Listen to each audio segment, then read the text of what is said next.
Moitas grazas por estar aquí, por acompañarnos nesta apertura das Xornadas Compostela Histórica. A aproximación ás áreas de coñecemento como a historia non necesariamente ten que ser só académica. En primeiro lugar, felicitar a organización e a vos, porque non é fácil ter tanta concorrencia grazas a un fío condutor como son os estudos históricos.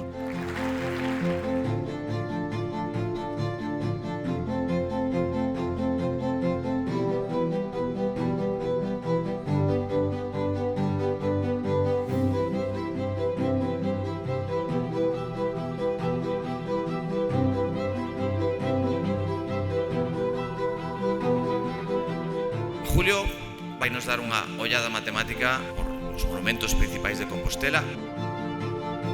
Imos estar no Obradoiro, na Quintana e na Praza de San Martiño Pinario. O único que queremos é un pouco que vexades unha ollada diferente.